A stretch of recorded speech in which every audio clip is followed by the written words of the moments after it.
सहजानंद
स्वामी महाराज की जय जय जय। धाम धमी मुक्तों की जय जय जय। मुक्ताक्षर पुरुषोत्तम की जय जय जय। जे उत्पत्ति तथा स्थिति लय करे वेदो स्तुति उच्चरे। जे रोम सुचिद्रमाणु समा ब्रह्मांड कोटि परे। माया काल रवि शशि सुरगणो आज्ञान लोपेक्षण। एवाक्षर धाम नाधिपति श्री स्वामी नारायण। महाध्यानाभ्यासं विदतमजस्त्रं भगवत पवित्रे सम्प्राप्तं। स्थितिमतिवरेकान्तिकवृषे सदानन्दं सारं परमहरिवार्ताव्यसनिनं। गुणातीतानन्दं मुनिवरमहं नौमि सततम्। अनेकेभ्यो सद्भ्यो विमलहरिविज्ञान ददतं। भुविर्ब्राह्मी विद्या हरिवचनरूपामुदयतं। हरिध्यानासक्तं शुभगणमनाद्यक्षरमहं। गुणातीतानन्दं सकलगुरुमुदे मुनिवरम्। वाणी अमृत थी भरी मधुसमी संजीवनी लोकमा। दृष्टि मां भरी दिव्यता निरखता सुदिव्य भक्तो वदा। हय्ये भर्यु मीठू जननी सुने हास्य मुखे वस्यूं। ते श्री ज्ञान योगिराज गुरु ने नित्य नमो भावसु। जेनी अमृतवाणी तो वही रही साक्षात महिमा रूपे।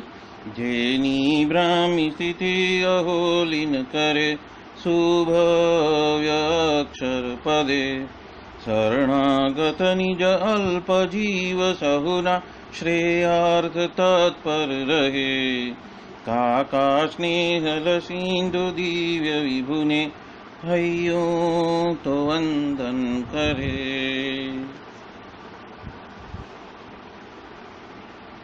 क्षिप शांत प्रशांत सागर समा साधु गुणे जे शोभता जेना दर्शन ने समागम थकी शांति सहु पामता जे छे मानस पुत्र का काजिना ने भजन मालिन रहे एवा साधक वृंदना गुरु सुरत वंदन भरत भाईने भक्ति सभर गुलतान थईने महापूजा जे करे अनुवृत्ति अद्भुत जाळवी रीजया काकाजीने मलकंतु मुख पुलकित हय्यो युवानो ने जे गमे एवा सुरद भूलकु विरल वंदन अहो असी भाईने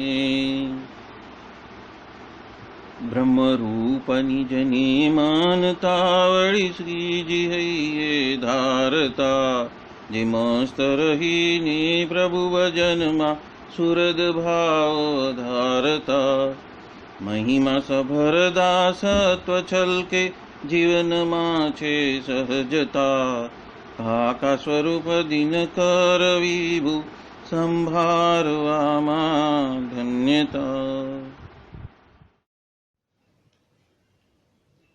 अनादि मूल अक्षर मूर्ति सद्गुरु श्री गुणातीतानंद स्वामी की बातें प्रकरण 6 सर्वदेशी समझन बात 183। स्वामीनारायण हरे स्वामी बात करते हैं। हे परमहंसो, स्त्री रूपी तलवार के वजह से कौन मरा नहीं है, और हे परमहंसो, दुख देने के लिए तो ये यौवन अवस्था वो तो चढ़ने वाला सोपान है, और उसमें ही तप से, व्रत से, योग से, आखिरी बार ऐसे साधु के संग से हमें इस यौवन अवस्था को तैर जाना है और भगवान में जीव जोड़ देना है। यहाँ पे गुणातीतानंद स्वामी ने यौवन अवस्था की जो एक परवस्था है, जो काम वासना है, उसके बारे में बात कहा है। चाहे स्त्री हो चाहे पुरुष हो, ये दोनों के लिए ये बात एक सरीखी है। स्त्री या पुरुष जो भी यौवन अवस्था में आते हैं, उनको काम रूपी वासना बहुत पीड़ती है, और वो पीड़ा ही ये दुख का कारण है। यहाँ पे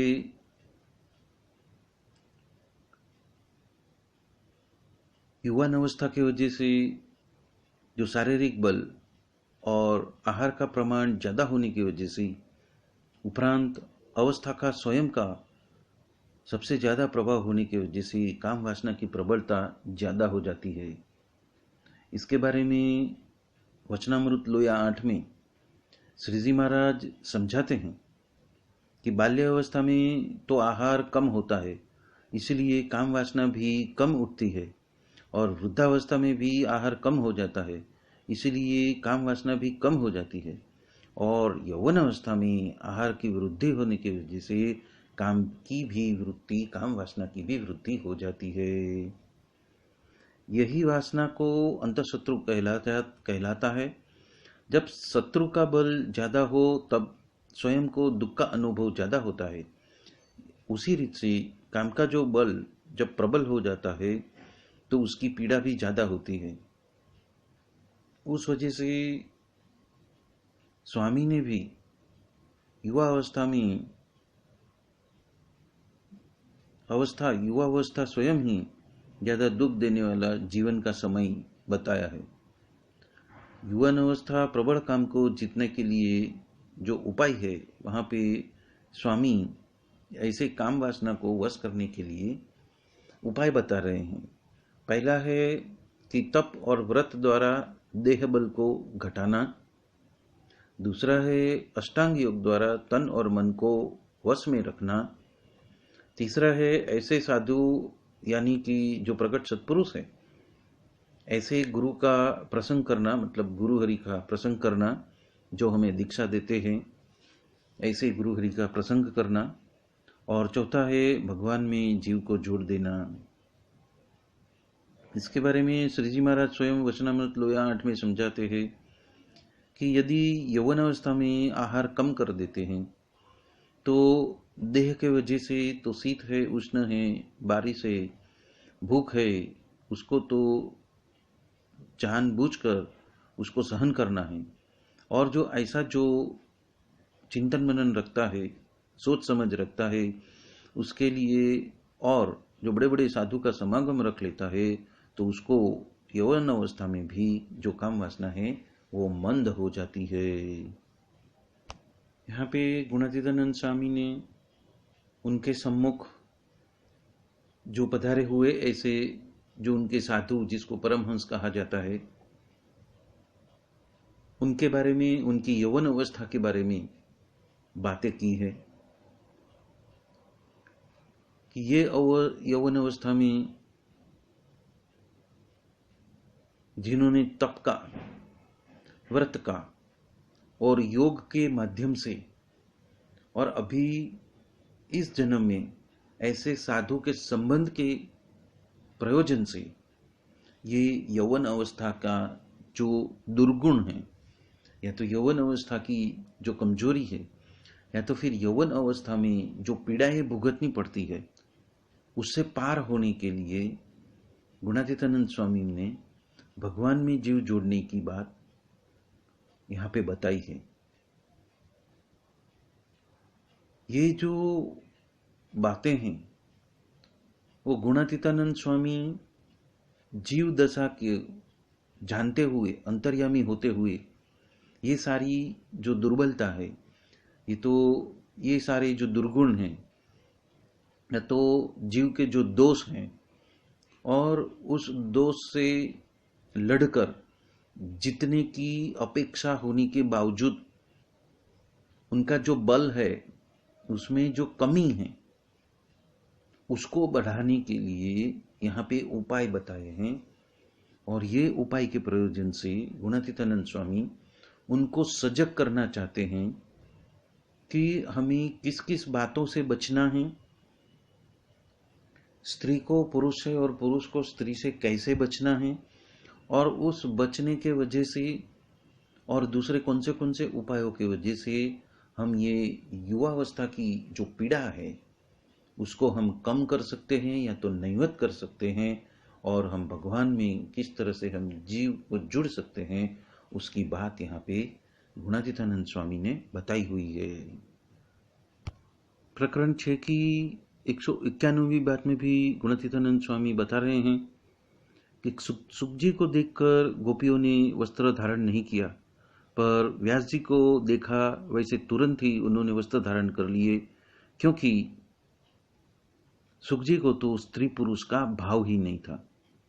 तो यहाँ पे गुणातीतानंद स्वामी इस भाव को स्थापित करने के लिए हर एक यौवन जो ऐसे भक्तगण हैं, चाहे स्त्री है या पुरुष है, उन दोनों को ये बात बता रहे हैं कि हमें किस हद तक हमें ये साधु का संबंध करके स्त्री पुरुष के भाव से परे चले जाना है।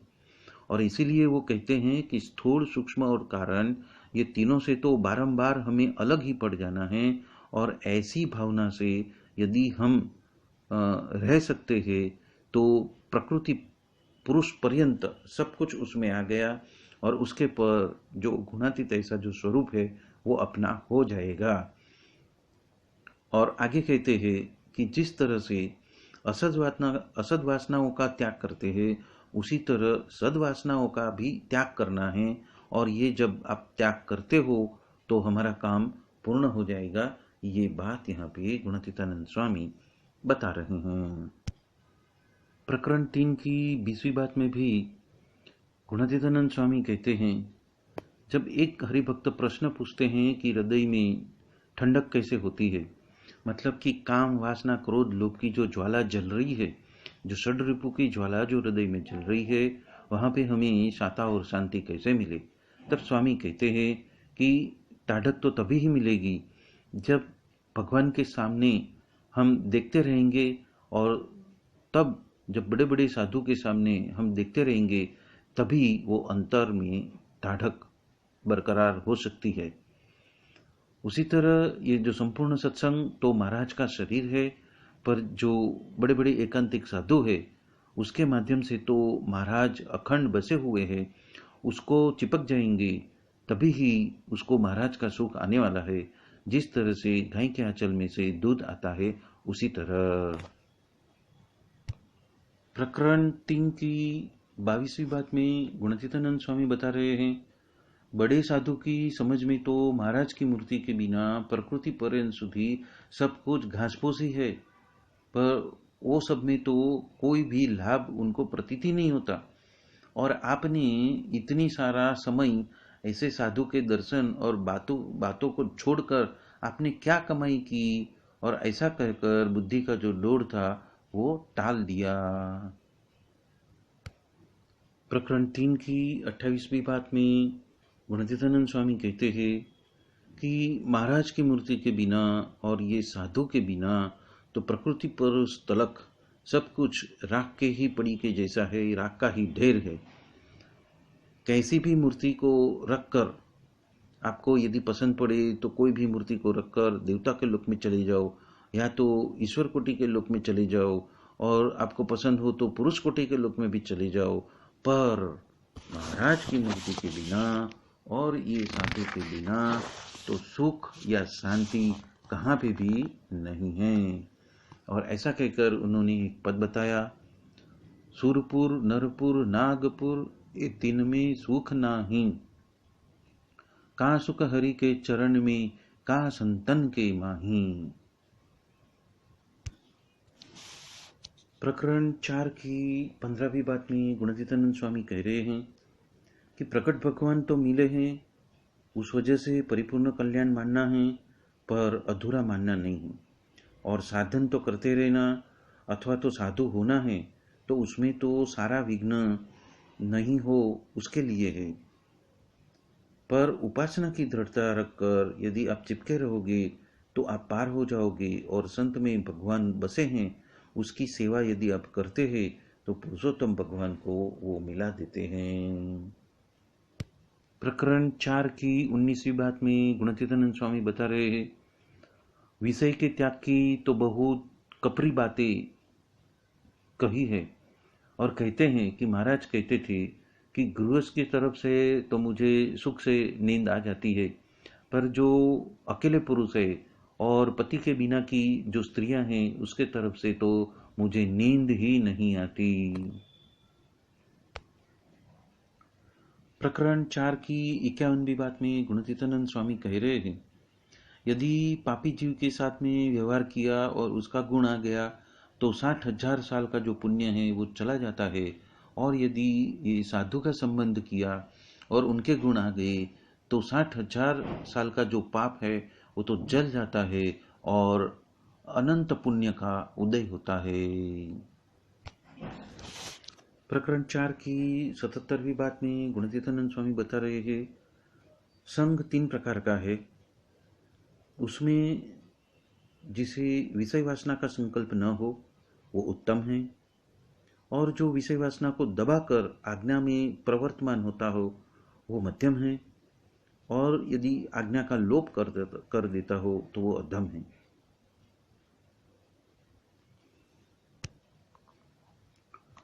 प्रकरण 4 की 85वीं बात में गुणातीतानंद स्वामी बता रहे हैं कि महाराज ने अनेक प्रकार के साधन नियम बताए हुए हैं, और उसमें जो मुख्य है वो तो ब्रह्मचर्य है, और महाराज का जो अवतार हुआ है वो तो मूल अज्ञान का नाश करने के लिए ही हुआ है, तो अनेक प्रकार से वो घुमा घुमा कर वो बात समझाने वाले हैं।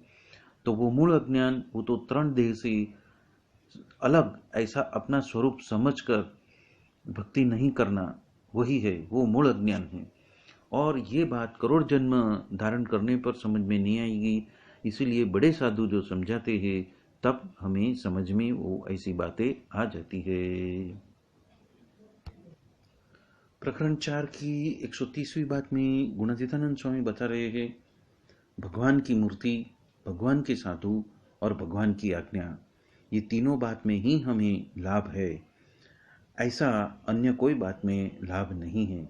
उपरांत ज्ञान, वैराग्य और धर्म, वो तो खेती में जिस तरह से कुदाड़ी, फावड़ा और दाताड़ा है उसके ठिकाने पे है, इस तरह से गुणातीतानंद स्वामी दृष्टांत देकर हमें बता रहे हैं।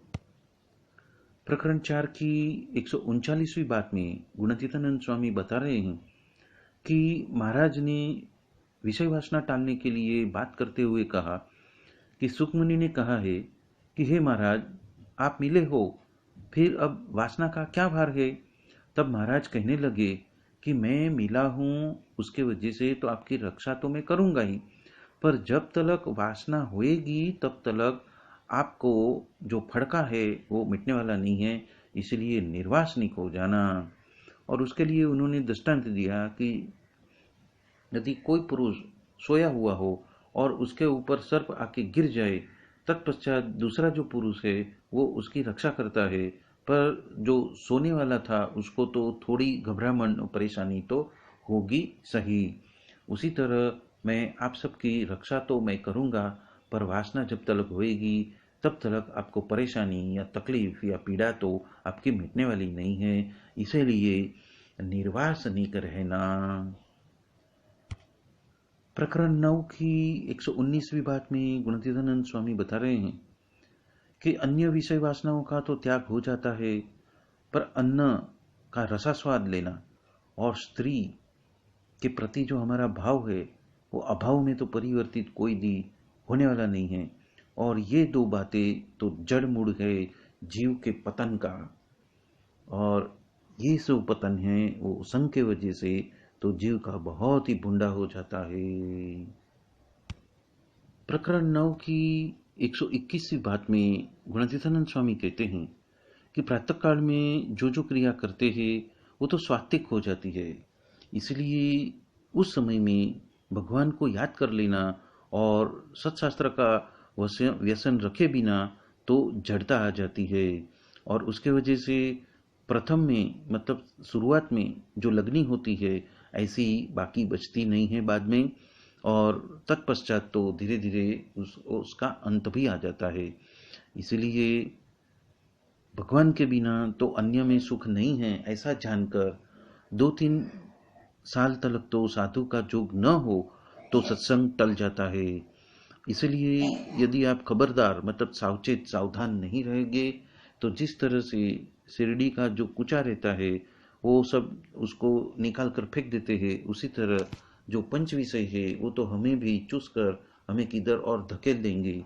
और महाराज ने तो संतों को भी बताया है कि किसी का गला पकड़कर मतलब कि बोची पकड़कर तो आपको यहाँ पे लाए नहीं हैं, तो इसलिए हम जो लाए हैं आपको वो तो मोक्ष के लिए, आपके कल्याण के लिए यहाँ पे लाए हैं। प्रकरण 9 की 122वीं बात में गुणातीतानंद स्वामी बता रहे हैं कि बुद्धि किसे कहा है? तो पूर्व में जो हमें समझ आती है वहाँ पे क्या है, जो शाणा व्यक्ति है उसको तो खुद लूट जाता है, बाद में भागने की कोशिश करता है, तो उसे तो शाणा नहीं कहा जाता है। और महाराज की दीर्घ दृष्टि की वजह से उन्होंने तो भाइयों की और बहनों की शोभा अलग कर दी।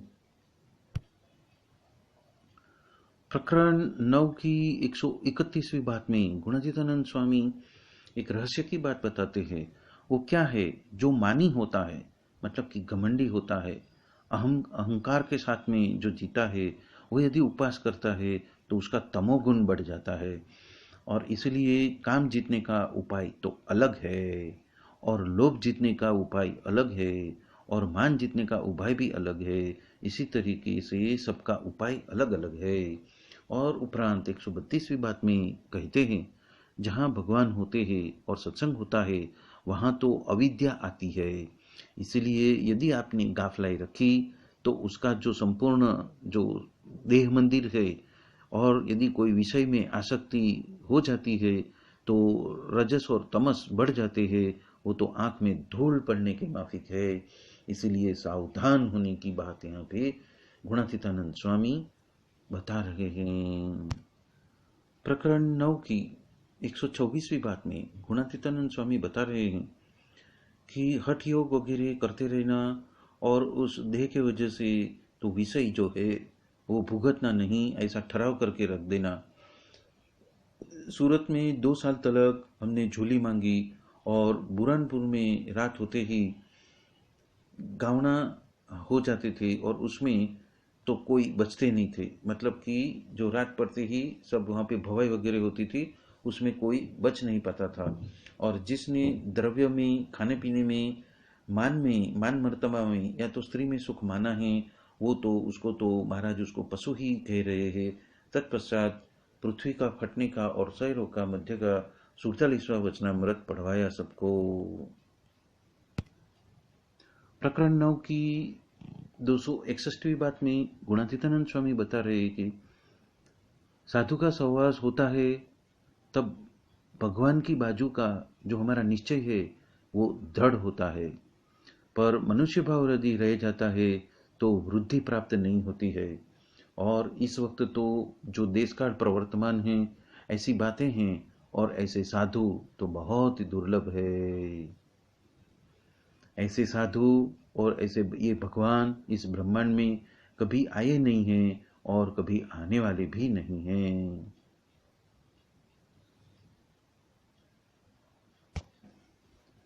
प्रकरण 9 की 281वीं बात में गुणातीतानंद स्वामी बता रहे हैं, उन्होंने एक पद बताया है, सत्संग नव छोड़िए सिर कटे 100 बार, एक सिर के वास्ते क्यों डरत है गमार।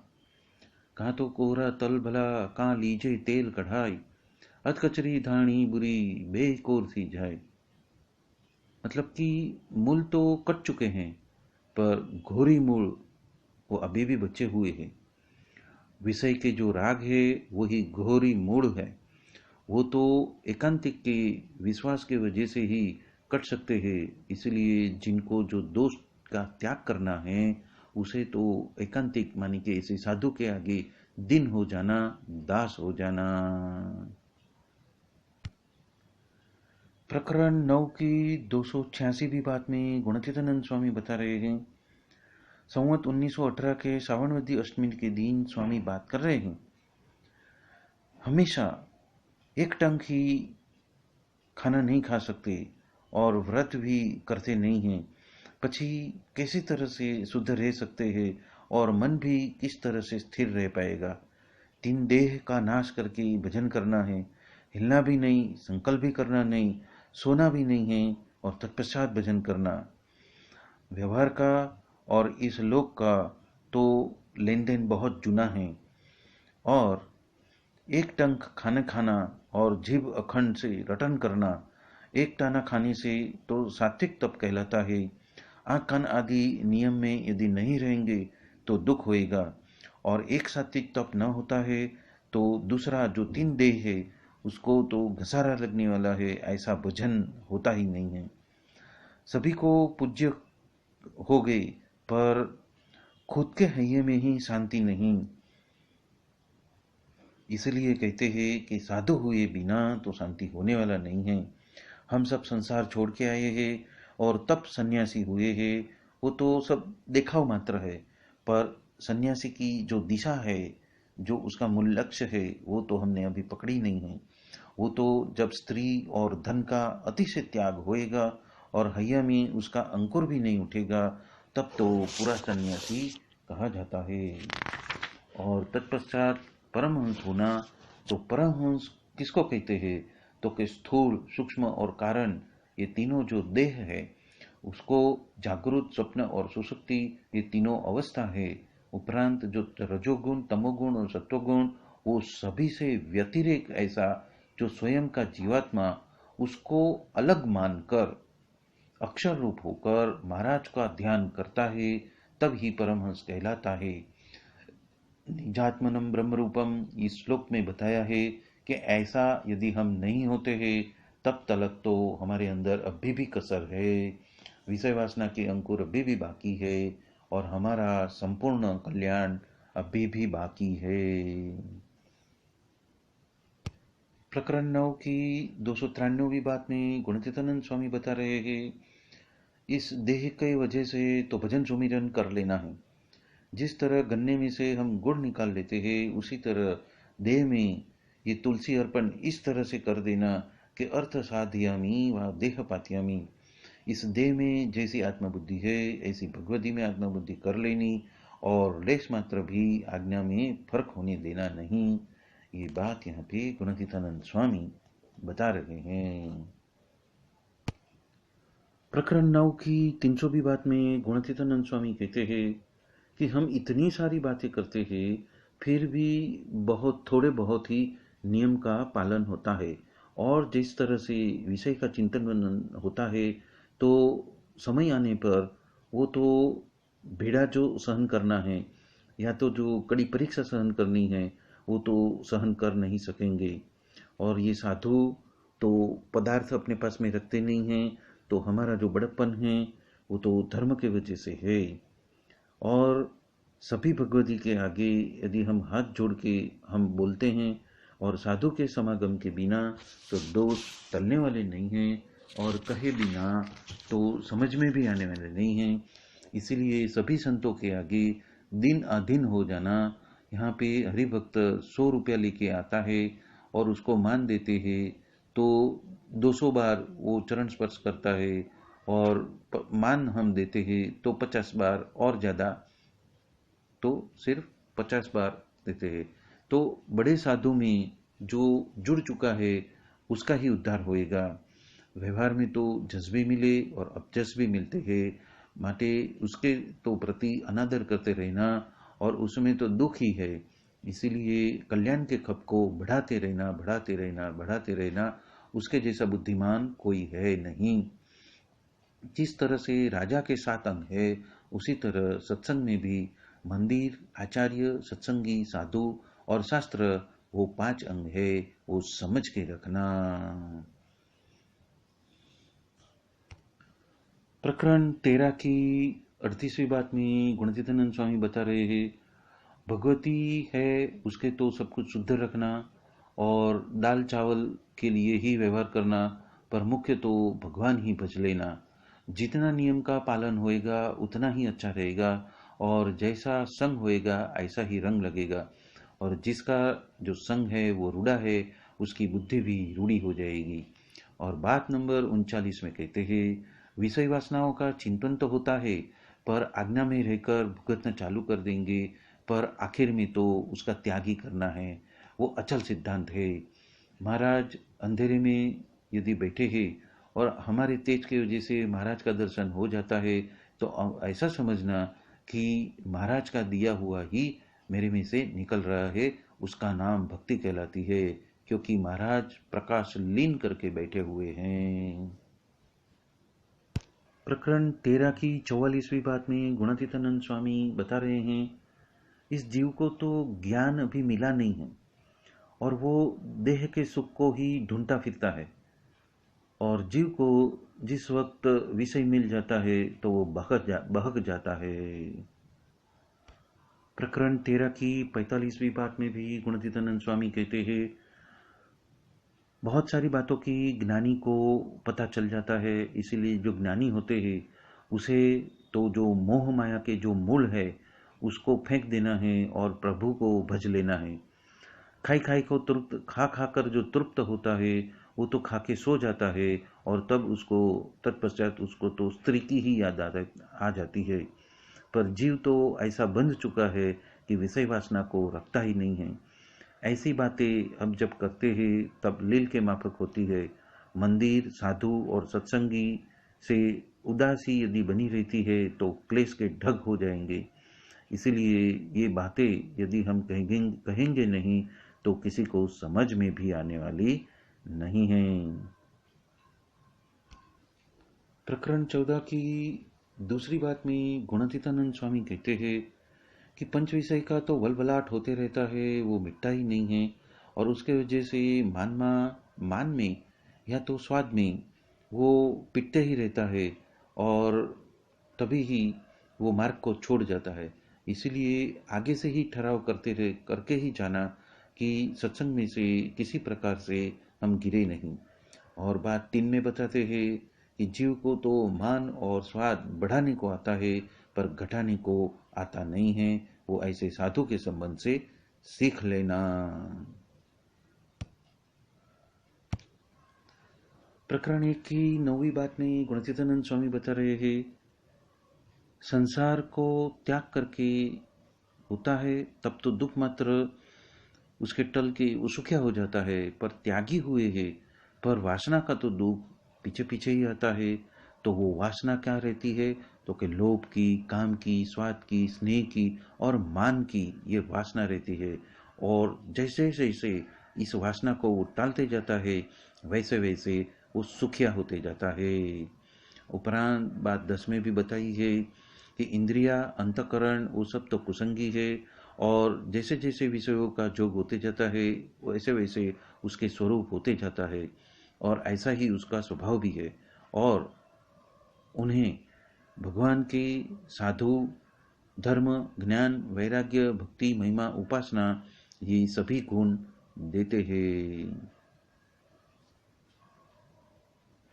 मतलब कि यहाँ पे भगवान के जो साधु है वो ऐसे जो कुसंगियों का साथ के वजह से जो जीव क्लेशमयी हो गया है, वो जब ऐसे साधु के समागम से धर्म, ज्ञान, वैराग्य, भक्ति, महिमा, उपासना वगैरह सब गुण को वो प्राप्त कर लेता है। और बात नंबर 11 में कहते हैं कि रूपवान स्त्री है, ज़्यादा द्रव्य है और अच्छे अच्छे घर महलात मेड़ी वगैरह है, तो सत्संगी को भी माया का बंधन हो जाता है, क्योंकि उसमें से तो जीव निकलता नहीं है। वो तो जैसा जैसा साधारण मिले वही अच्छा है। बोलो सहजानंद स्वामी महाराज की जय जय जय। धाम धमी मुक्तो की जय जय जय। सर्वगुणातीत स्वरूपों की जय जय जय। मुक्ताक्षर पुरुषोत्तम की जय जय जय। आप सभी को जय स्वामी नारायण। स्वामी